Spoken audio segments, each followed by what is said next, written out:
लेकिन वीरेश जी, जो तस्वीर बन रही है वहां पर और जिस गठबंधन, जिस नए समीकरण की आप बात कर रहे हैं, क्या ये मान लिया जाए कि उसका केवल औपचारिक ऐलान बाकी है? क्योंकि इस वक्त जो भागदौड़ हो रही है, ऐसा लग रहा है राजधानी लखनऊ नहीं रामपुर हो गया है प्रदेश का। देखिए, 47 से 111 समाजवादी पार्टी पहुंच गई। क्यों बौखला गए हो? क्यों खलबली मच गई है? क्यों बदहवासी छाई है? क्यों धैर्य से काम नहीं ले रहे हैं अखिलेश यादव?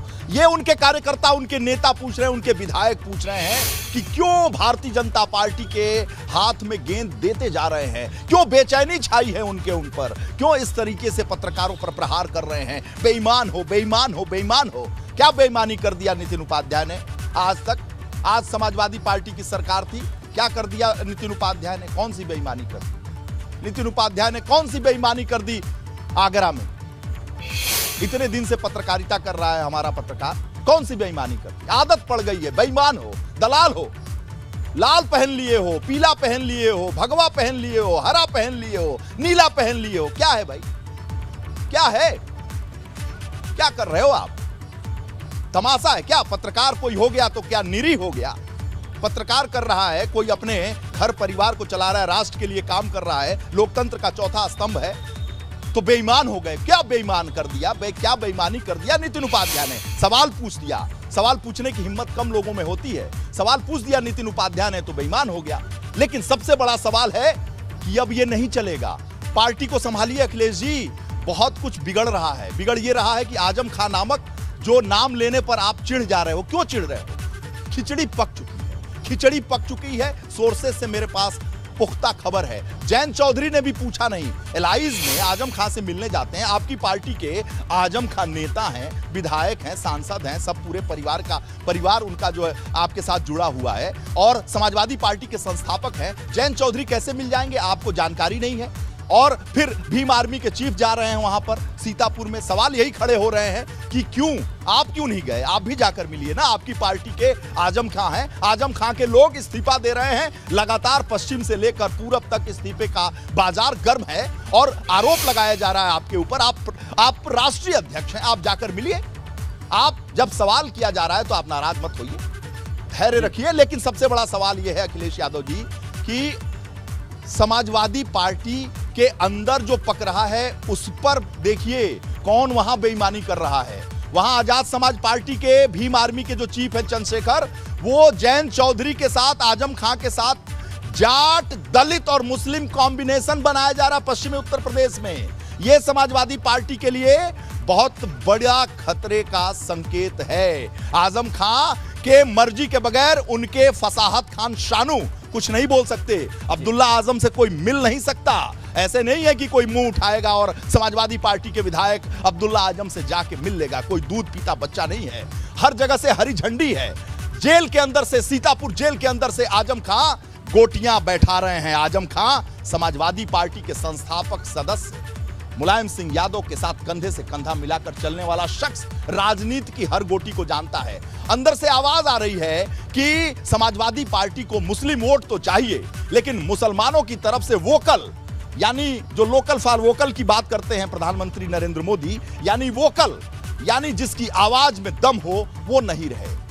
उसकी आवाज में, जिसकी आवाज में दम होगा वो बर्दाश्त नहीं होगा। ये मैं नहीं कह रहा हूं, ये समाजवादी पार्टी के अंदर जो अल्पसंख्यक बिरादरी के लोग, आजमवादी जो लोग हैं पूरे प्रदेश में, वो ये कह रहे हैं कि आजम खां एकमात्र ऐसे शख्स रहे हैं। किसी को आप एमपी बना दीजिए, कैबिनेट मिनिस्टर बना दीजिए, विपक्ष का नेता बना दीजिए, अहमद हसन जैसे, स्वर्गीय अहमद हसन जैसे, लेकिन आजम खां की आवाज कोई नहीं ला सकता। आजम खां सही को सही, गलत को गलत कहने की ताकत रखते रहे हैं। ये आजम खां को जानने वाले जानते हैं, यूपी की सियासत में जानते हैं। आज वो जेल के अंदर है आजम खां, लेकिन समाजवादी पार्टी के अंदर अपना दखल रखते, 1 दर्जन से ज्यादा लोगों को टिकट दिलवाते और सही बात गलत बात को कहते और अपने विभाग के वो मुख्यमंत्री रहते थे और पार्टी के अंदर अल्पसंख्यकों की एक आवाज रहते थे। समाजवादी पार्टी के अंदर अल्पसंख्यकों में एक घुटन महसूस हो रही है कि हमारे वोट चाहिए, हमारा वोट चाहिए, लेकिन हमारी ताकत, हमारी आवाज नहीं चाहिए। ये तब होता है, देखिए, ये कोई बड़ी चीज नहीं हो रही है। समाजवादी पार्टी अगर सत्ता में आ गई होती तो ये कोई चीज नहीं होती। आजम खां भी जेल में शांत रहते, अब्दुल्ला आजम भी घर पे रहते, जयंत चौधरी की तरफ से भी कोई उप मुख्यमंत्री कैबिनेट मंत्री बना होता, ओम प्रकाश राजभर और शिवपाल चचा भी कोई बड़ा मंत्रालय लिए होते। लेकिन दुर्दिन में ये पार्टी है और बड़ी समस्या है। 47 से 111 हो गई समाजवादी पार्टी, तो भी कैसा दुर्दिन। उत्तर प्रदेश में एकमात्र पार्टी जो लड़ती हुई भारतीय जनता पार्टी से दिख रही है, जमीन पर दिखी, और जमीन पर इस कदर चुनाव के वक्त दिखी कि बड़े बड़े समीकरण गड़बड़ हो गए। बहुत सारे अधिकारियों ने पाला बदल लिया और बहुत सारे अधिकारियों ने, कहा जाता है सोर्सेज से, कि अखिलेश यादव के साथ मीटिंग कर ली, जनेश्वर मिश्रा पार्क में जाकर यह देख लिया कि शपथ ग्रहण कैसे होगा, कौन सा टेंट लगेगा, कौन सा तंबू लगेगा, कौन सा मंत्रालय मिलेगा, कौन सा एसीएस बनेगा। वो समाजवादी पार्टी कैसा दुर्दिन। बिल्कुल। और अयोध्या के डीएम जो थे, उन्होंने 2 बार उन्होंने भी अपने उसका पोस्टर का रंग बदला कि जिलाधिकारी आवास और कार्यालय। लेकिन एक सवाल और भी उठता है कि ये जो अखिलेश यादव की बौखलाहट है, जो पत्रकारों पर बरस रहे हैं लंबे समय से, क्या ये भी वजह तो नहीं है कि जनता ने नंबर्स तो उनको दे दी, उनकी सीटें तो बढ़ गई विधानसभा के भीतर, लेकिन जिस तरीके से उनके पहले गठबंधन के लोग, अब जयंत चौधरी, आजम खान, ये सारे लोग अलग होने की राह दिखा रहे हैं या बगावती सुर उठा रहे हैं, इससे सीधे तौर से अखिलेश यादव की नेतृत्व क्षमता पर भी सवाल उठ रहा है कि वो नेतृत्व नहीं कर पा रहे हैं सभी का। देखिए, नेतृत्व क्षमता पर सवाल की बात ऐसे नहीं हो सकती। चुनाव से पहले ये सारे जितने लोग थे अखिलेश यादव के नेतृत्व में तरीके से सरेंडर हो चुके थे, आत्मसमर्पित कर चुके थे, क्योंकि ये सब जान रहे थे कि अखिलेश यादव प्रचंड बहुमत के साथ सरकार में आ रहे हैं और अखिलेश आने वाले हैं अखिलेश। छोड़ दो क्लेश, तो सबने क्लेश छोड़कर अखिलेश के साथ हो लिया था। लेकिन अब जब नहीं आए अखिलेश तो शुरू हो गया है क्लेश। जी, ये उसी का नतीजा है। अखिलेश यादव 47 से 111 हैं। उत्तर प्रदेश में रोना चाहिए, अवसाद में जाना चाहिए जीरो पर, जो 1 या 2 को मैं जीरो ही मानता हूं। कांग्रेस को यानी प्रियंका गांधी को रोना चाहिए, मायावती को फ्रस्ट्रेशन में कुछ ना कुछ बोलना चाहिए, अवसाद में जाना चाहिए। लेकिन ये 47 से 111 हो गए, इनको धैर्य रखना चाहिए। और इनके साथ जनता नहीं होती तो 47 से 111 कैसे आ गए? और इनके एलाइज भी जीत गए, 5-5, 6-6 तो जीत गए। तो कैसे जीत गए? जीत गए तो जनता ने साथ दिया और जमीन पर लड़ते हुए भारतीय जनता पार्टी से इस बार 2022 के चुनाव में 3 दशक बाद आमने सामने की लड़ाई दर्शकों को देखने को मिली। लोगों ने देखा कि कोई नहीं है, न कांग्रेस है, न बसपा है, न कोई दूसरी पार्टी है। आमने सामने की लड़ाई उत्तर प्रदेश की सियासत में 2022 में ही देखने को मिली। बहुत पहले देखा जाता होगा, लेकिन हमने अपनी होश में पहली बार देखा है। ऐसे में अखिलेश यादव का मोराल बूस्टअप करने जाना चाहिए, अपने कार्यकर्ताओं के साथ जाना चाहिए, उनके हौसलों को बढ़ाना चाहिए। अपने इस समाजवादी पार्टी के गेट को बंद नहीं रखना चाहिए और इसमें मेटल डिटेक्टर लगाकर चेक करने की जरूरत नहीं है। सबके कार्यकर्ताओं को फोन रखवाने की जरूरत नहीं है। भारतीय जनता पार्टी जो सत्ता में है उसके दरवाजे पर मेटल डिटेक्टर नहीं है। अवधेश जी जरा रुक जाइए, सुन लीजिए। जो भारतीय जनता पार्टी का जो केंद्र में भी सरकार है, उत्तर प्रदेश में भी सरकार है, वहां मेटल डिटेक्टर नहीं है साहब। कोई भी कार्यकर्ता घुस जाता है, बंसल जी के कमरे तक चला जाता है, अध्यक्ष जी के कमरे तक हम लोग और मैं ही पहुंच जाता हूं और कुर्सी तक पहुंच जाता हूं जिस पर उत्तर प्रदेश की सियासत में सत्ता में रहने वाली स्वतंत्र देव सिंह की जो पार्टी है, स्वतंत्र देव सिंह का माइक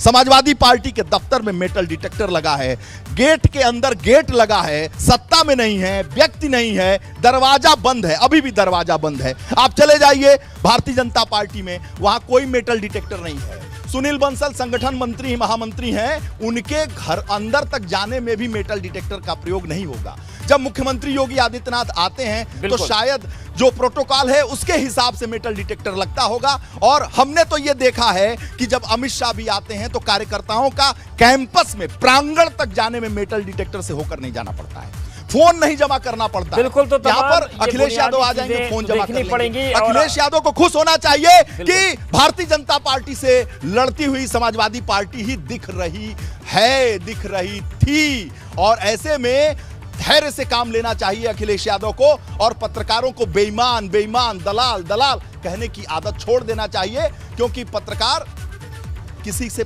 पलते नहीं है। और नितिन उपाध्याय, मैं बताऊं एज ए ब्यूरो चीफ मैं बता सकता हूं, नितिन उपाध्याय हमारे सबसे बेस्ट रिपोर्टरों में से हैं, क्रांतिकारी रिपोर्टर हैं और अपनी मर्यादा में रहते हैं, अपना काम करते हैं। नितिन उपाध्याय लगभग 15 साल से इस इंडस्ट्री में हैं नितिन उपाध्याय की अपनी पहचान है, इसलिए हम सभी लोग नितिन उपाध्याय के साथ हैं। और 3 बार बेईमान बेईमान कहने से पत्रकार बेईमान नहीं हो जाएगा अखिलेश यादव जी।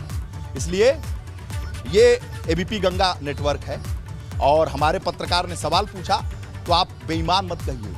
लाल टोपी, हरा बिल्कुल, टोपी, और सवाल नीला पूछे टोपी, जाते रहेंगे, कलर, शर्ट, ये सब मत कहिए, चाहे वो अच्छे लगे चाहे बुरे लगे। और वीरेश जी, जो तमाम दफ्तरों की आपने रिपोर्ट दी है, वो रिपोर्ट भी निष्पक्ष रूप से समझ लेनी चाहिए अखिलेश यादव को कि अगर जनता से वो दायरा बढ़ाएंगे, सवाल पूछने पर अपशब्द का इस्तेमाल करेंगे, तो कोई बहुत अच्छी छवि उनकी जाने वाली नहीं है। आपका बहुत शुक्रिया वीरेश जी हमारे साथ जुड़ने के लिए, और नितिन आपका भी बहुत शुक्रिया हमारे साथ जुड़ने के लिए, और बधाई आपको कि आपने दमदारी से सवाल पूछा और किसी भी नेता को सर्टिफिकेट देने की जरूरत है नहीं।